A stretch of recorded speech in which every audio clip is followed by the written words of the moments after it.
Kadambari silks శ్రీరస్తు శుభమస్తు sale ప్రతి 25,000 రూపాయల కొనుగోలుపై ఒక గోల్డ్ కాయిన్ ఉచితం.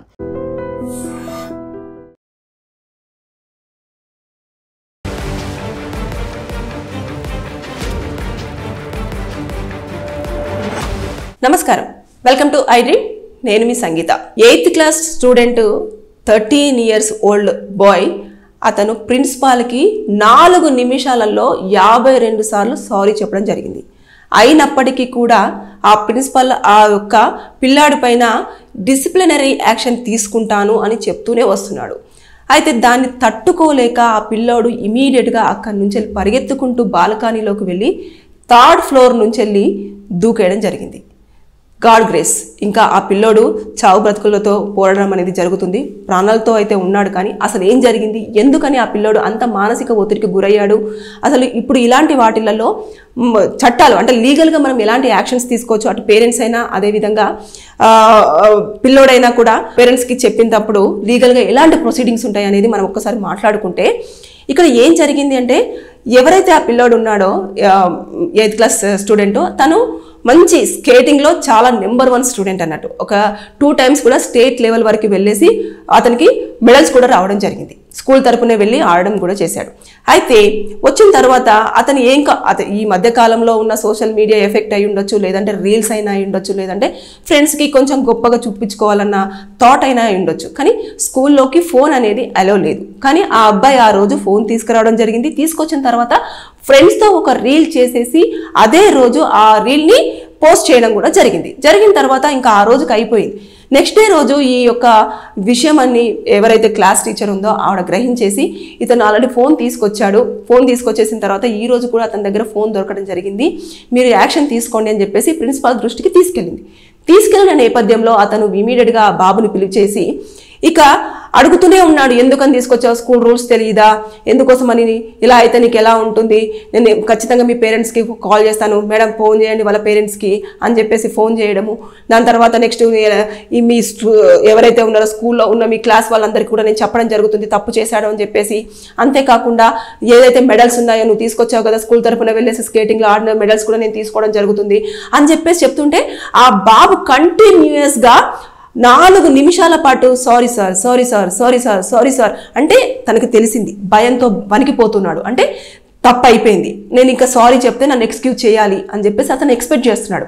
కానీ ఇక్కడ ఉన్న ప్రిన్సిపాల్ ఏం చేస్తున్నారు, ఏ విధంగానే సరే క్రమశిక్షణ అనే పేరుతోటి ఆ పిల్లోడిని ఇంకా భయానికి గురి చేస్తూనే వస్తున్నాడు. అంటే ఏదో ఒకటి చెప్పడం, పేరెంట్స్ చెప్తాను అని చెప్పడము, నిన్ను స్కూల్ నుంచి సస్పెండ్ చేస్తాను అని చెప్పడము, టీసీ ఇస్తాను అని చెప్పడం, ఇలాంటి వాళ్ళని మేము స్కూల్లో పెట్టుకోము అని చెప్పడం, ఇవన్నీ కూడా అతనికి ఏమైంది అని అంటే, అరే నేను స్కూల్ నుంచి నన్ను తీసేస్తారా ఏంటి, నన్ను ఏమన్నా తప్పుగా చూపిస్తారా ఏంటి, నేను ఎంత పెద్ద తప్పు చేశాను, అయ్యో నేను ఎందుకు ఫోన్ తీసుకురాకపోవాల్సింది, ఇవన్నీ కూడా సరే నేను ఇంకెప్పుడు చెయ్యను అని చెప్పేసి అన్నప్పుడు వాళ్ళు ఊరుకోవాల్సింది. అలా కాకుండా అనేసరికి ఇంకా ఇది ఆగేలాగా లేదు అని చెప్పేసి అతను ఆ ప్రిన్సిపాల్ రూమ్లో నుంచి బయటకు పరిగెత్తుకుంటూ వచ్చి 3rd floor నుంచి కింద దూకేశాడు.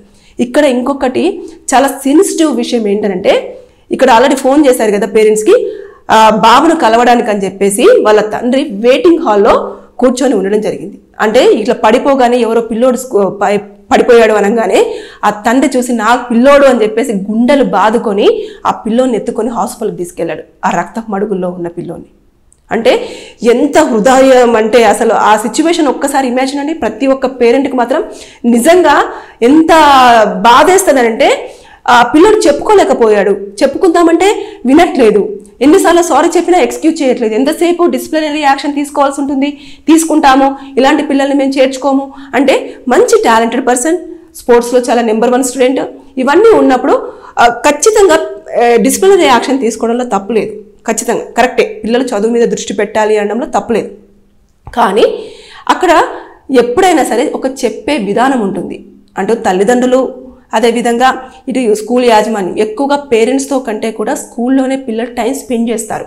ఉదయం నుంచి వెళ్ళి సాయంత్రం వరకు కూడా ఆ క్లాస్ టీచర్స్తోని కానివ్వండి, అదేవిధంగా ఆ స్కూల్ ఆవరణలోనే వాళ్ళు ఎక్కువగా వాళ్ళ టైం అనేది స్పెండ్ చేస్తారు. కాబట్టి వారి యొక్క విధానం ఎలా ఉంది, ఈ పిల్లోడికి ఎలా చెప్తే అర్థమవుతుంది అనేది ఈ స్కూల్ యాజమాన్యం కూడా గ్రహించి పిల్లలకు చెప్పే విధానం ఉంటుంది. దాని ప్రకారంగా చెప్తే ఇలాంటి సంఘటనలు చోటు చేసుకోవు. అక్కడ సీసీ కెమెరా ఫుటేజ్ అంతా కూడా ఏదైతే ఉందో తండ్రి పోలీసులకు ఫిర్యాదు చేయడం జరిగింది. స్కూల్లోనే ఇలా ఒత్తిడి చేశారు కాబట్టి నా కొడుకు పైనుంచి వెళ్ళి దూకేశాడు, చావు బ్రతుకు మధ్యలో ఉన్నాడు కాబట్టి అది ఎంక్వైరీ కోసం అని చెప్పేసి పోలీసులు రావడం జరిగింది. సీసీ కెమెరా ఫుటేజ్ అంతా కూడా తీసుకున్నారు. తీసుకున్న నేపథ్యంలో అక్కడ ఎంతసేపు వరకు కూడా ఈ పిల్లోడు సారీస్ చెప్పాడు అని చెప్పేసి క్యాలిక్యులేషన్ చేస్తే 52 సార్లు ఆ అబ్బాయి కంటిన్యూస్గా సారీ చెప్పాడు. 4 నిమిషాల పాటు సారీ సారీ సారీ. మనం ఒక్కసారి సారీ చెప్తేనే సరేలే పోనీ అని చెప్పేసి వదిలేస్తాం. అలాంటిది కంటిన్యూస్గా అతని భయపడ్డప్పుడు ఆ భయాన్ని అలాగే ఉంచేస్తూ యాజమాన్యం కూడా పేరెంట్స్కి చెప్తాను అని చెప్పేసి పేరెంట్స్ని పిలిచి సాఫ్ట్గా ఇలా పిల్లోడు ఇలా చేస్తున్నాడు, ఇలా చేస్తే తప్పు, మీరు కూడా ఒక మాట చెప్పండి అని చెప్పడం వేరు. అలా కాకుండా అలా చెప్పడం వల్ల అయ్యో క్లాస్ టీచర్ ఇలా చేసింది, అందరి ముందు నన్ను ఇలా తీసుకురావడం జరిగింది, ఏదో తప్పు చేస్తున్నట్టు, అంతేకాకుండా ఇక్కడికి ప్రిన్సిపాల్ వచ్చిన తర్వాత కూడా నన్ను ఇలా భయపెట్టుతున్నాడు అని చెప్పేసి పిల్లోడికి ఆ టైంలో ఎంత ఘర్షణ పడి ఉంటాడు. అంటే ఆలోచన కానీ అయ్యో ఇలా తెలిస్తే ఏమవుతుంది, ఏంటి, మరి నేను ఎంత పెద్ద తప్పు చేశానా, మరి ఇలా జరుగుతుంది, మరి నేను ఉంటానా, చదువుకుంటానా, లేకపోతే నేను చదువు మానేస్తారా, ఇలాంటి సంఘర్షణ అంతా కూడా మైండ్లో ఒక్కసారిగా అతన్ని డిస్టర్బ్ చేసేసి ఇంకా నేను లేకపోతే బెటర్ అన్న థాట్లోకి తీసుకురావడం జరిగింది. అంటే ఇక్కడ ఎవరి కారణం అనేది కూడా పోలీసులు ఎంక్వైరీ చేస్తారు. మొత్తం పూర్తి స్థాయిలో ప్రిన్సిపాల్ ఏం మాట్లాడాడు, స్కూల్ టీచర్ ఏం మాట్లాడింది, క్లాస్ రూమ్ నుంచి పిల్లోని ఏం చెప్పి టీచర్ బయటికి తీసుకురావడం జరిగింది, వచ్చిన తర్వాత ప్రిన్సిపాల్ ఎలాంటి మాటలు మాట్లాడాడు, ఏమేమి మాటలకు పిల్లోడు హర్ట్ అయ్యాడు అనేది కూడా పూర్తి స్థాయిలో అక్కడ ఎంక్వైరీ జరుగుతుంది. జరిగిన తర్వాత ఒకవేళ పిల్లోడు ఇక్కడ మనం 2 కూడా పరిశీలించవచ్చు. ఈ టైంలో అది మాట్లాడచ్చో లేదో నాకు తెలియదు, కానీ చనిపోతే ఒక రకంగా ఉంటాయి కేసులు, చనిపోకపోతే అతను ప్రాణాపాయ స్థితిలో ఉన్నప్పుడు ఇంకొక రకంగా ఉంటాయి కేసులు. ఇది చాలా డేంజర్. అంటే పిల్లోడు చావు బ్రతుకుల మధ్యలో ఉండి స్టేట్మెంట్ కనుక ఇచ్చాడు అంటే చాలా సివియర్ సిచ్యువేషన్స్ ఉంటాయి. ఒకవేళ చనిపోయారంటే అది చంపేశారు, ఒక మర్డర్ కేసు ఫైల్ అవుతుంది, లేదంటే ఫోర్సబుల్ మర్డర్ అవుతుంది, లేదంటే ఇంటెన్షనల్ మర్డర్ అవుతుంది, ఇలాంటివి అవుతాయి. కానీ ఇక్కడ అలా కాదు, అతన్ని ప్రేరేపించారు, దాంతోపాటు అతను చావు బ్రతుకులు అంటే చాలా మానసికంగా కానివ్వండి, అదేవిధంగా లైఫ్తో చాలా ఫైట్ చేస్తున్నాడు కాబట్టి దాన్ని క్యాలిక్యులేషన్ చేస్తారు. అక్కడ అతను ఏదైతే స్టేట్మెంట్ ఇస్తారో ఆ సిచ్యువేషన్లో చాలా కీలకంగా మారుతుంది. మారిన తర్వాత ఇక్కడికి వచ్చిన తర్వాత వీళ్ళని కూడా ఎంక్వైరీ చేస్తారు. స్కూల్లో కూడా అతని ప్రవర్తన ఎంక్వైరీ చేస్తారు. పిల్లలతో ఉండే విధానాన్ని, టీచర్స్తో ఉండే విధానాన్ని, ఇదివరకు గతంలో ఎన్నిసార్లు అనేది తీసుకొచ్చాడా పేరెంట్స్ని అడుగుతారు. ఇవన్నీ జరిగిన నేపథ్యంలో అసలు ఏమైందని డిసైడ్ చేసిన తర్వాత అప్పుడు కోర్టులో ప్రొడ్యూస్ చేయడం అనేది జరుగుతుంది. అప్పుడు స్కూల్ యాజమాన్యకు ఎలాంటి పనిష్మెంట్ ఉంటుంది అంటే కొన్ని సందర్భాలలో ప్రిన్సిపల్ మీద కూడా డిసిప్లినరీ యాక్షన్ కింద ఎవరైతే తన హైయర్ అఫీషియల్స్ ఉంటారో వారు ఖచ్చితంగా చర్యలు తీసుకోవడం ఉంటుంది. ఆ ప్రిన్సిపల్ పదవి ఉంటుందా ఉండదా అనేది కూడా తెలియదు. ఇది ప్రైవేట్ స్కూల్ కాబట్టి ఇమీడియట్గా స్కూల్ని కూడా క్లోజ్ చేసే అవకాశాలు ఉంటాయి. పిల్లల యొక్క స్టేట్మెంట్స్ మీద డిపెండ్ అయి ఉంటుంది. ఇన్ని రకాలుగా మానసికంగా ఏం ఒత్తిడి చేస్తున్నారు అనేది కూడా ఎంక్వైరీ చేస్తారు. కాబట్టి దయచేసి నేను ప్రతి ప్రైవేట్ స్కూల్స్ కానివ్వండి, అదేవిధంగా పేరెంట్స్కి కానివ్వండి చెప్పేది ఏంటంటే, పిల్లలు స్కూల్ నుంచి వెళ్ళి వచ్చిన తర్వాత ఫ్రెండ్లీగా అసలు ఏం జరిగింది అనేది కనుక్కుంటే, మా పేరెంట్స్ని పిలిచి ప్రిన్సిపాల్ చెప్పినా క్లాస్ టీచర్ చెప్పినా సరే నా పేరెంట్స్ నాకు తెలుసు, నా ఫ్రెండ్స్ వాళ్ళు అని చెప్పేసి అనుకునే థాట్కి తీసుకురండి పిల్లల్ని, అంతే.